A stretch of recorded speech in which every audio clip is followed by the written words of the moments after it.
Hi, everybody. This is Silvio Canto in Dallas, Texas on Monday, September the 5th. And welcome to our commentary. Happy Labor Day to all of you in the United States. Actually, I think in Canada too, I believe they're celebrating Labor Day up there, but I'm not exactly sure if it's the same day as we celebrate Labor Day. But certainly here in the United States, happy Labor Day to all of you. I hope you had your extended 3 day weekend and had a chance to get around, see family, and do a few exciting things. Well, today we're going to talk about what just happened in Chile. Chile, of course, is that country in South America.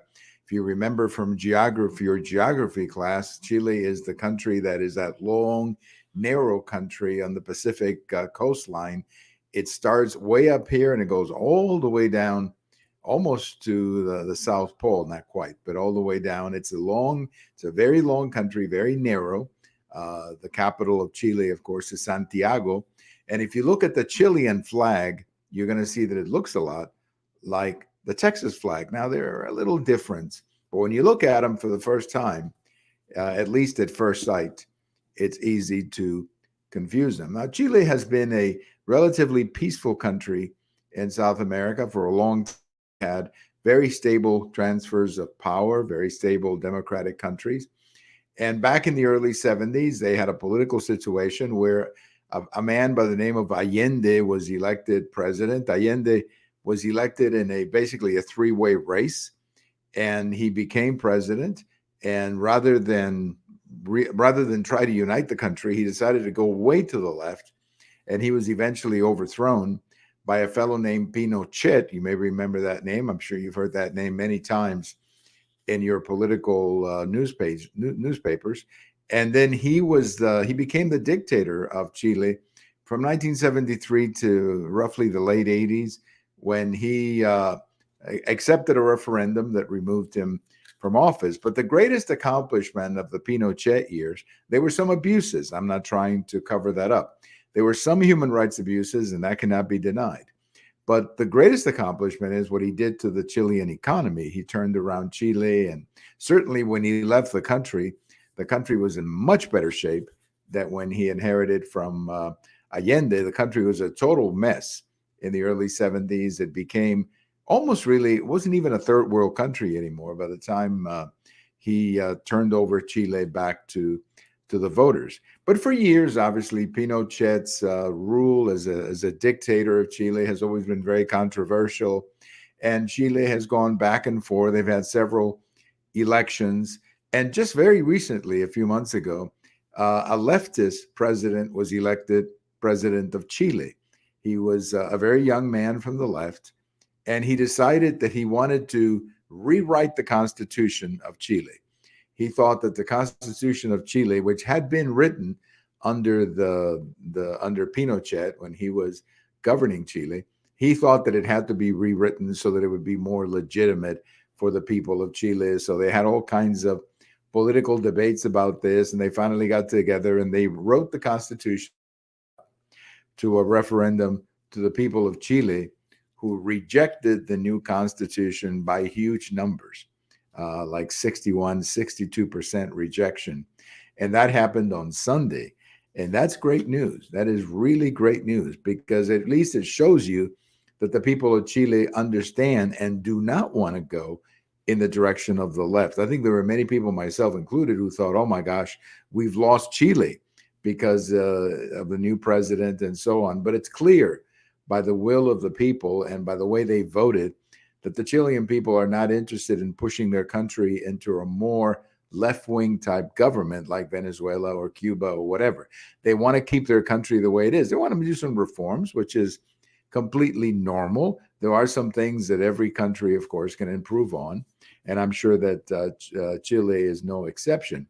But the overall the overall will of the people in Chile is that they did not want this new constitution, which to many of us sounded very, very woke, by putting a lot of emphasis on gender parity, on climate change, and things like that. That I think to many of us, looking from the outside in, sounded a lot like a constitution that could have been written by Alejandra Ocasio-Cortez and some of the left wing of the Democrat Party. And the people of Chile rejected that, to their credit. They rejected that and said, no, that's not going to happen in our country. So what happens now? Well, I guess the new president, or not new president, but he's only been there for less than a year, he will have to govern a country that has rejected his number one proposal, which is to change the Constitution. I guess he's got a choice. He can accept it, which at least so far he has verbally. Maybe he can come back with a better proposal, or maybe he can accept it and govern the country in a realistic fashion and understand that Chile is not interested in moving to the left. That you can always reform things. Nobody's against that, but moving to the left is not something that Chileans wanted to do. So I want to congratulate in particular the people of Chile for their good wisdom in rejecting this constitution. I'm going to have a post about this coming out tomorrow, Tuesday. But if you look at the language of that constitution, it sounded to me like a very woke document, something very, very woke, what we would call woke in the United States. And that's why I think a lot of people in Chile said, no, we don't want that in our country. And we need to congratulate the people of Chile with respect to that decision. Now, there is another country here looking at all of this, and I hope they're paying attention, and that is the country of Colombia. Colombia inaugurated a new president in August, a gentleman by the name of Gustavo Petro, I think is Gustavo, I believe is his first name, but Petro is his last name.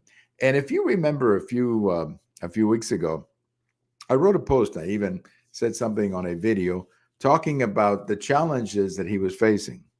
And at the time that I wrote this about a month ago, or I said this about a month ago, I said that he should take a look at what's happening in Chile because the new president of Chile has just gone down in the polls for most of the year. And the reason he's going down is because he's moving too far to the left. And I was hoping that the new president of Colombia would understand that and realize that there is no positive direction going left at a time like this. Hopefully, after this referendum in Chile, the new president of Colombia will realize that if he tries to do something like that in Colombia, I think he's going to be rejected as well, because I just don't believe that the people of Chile or the people of Colombia voted to move their countries to the left. I think that it was more a rejection of their incumbents than a yearning to go in a different direction, especially a direction to the left. So I think the people of Chile months ago and the people of Colombia just a couple of months ago rejected the incumbent government for lots of different reasons.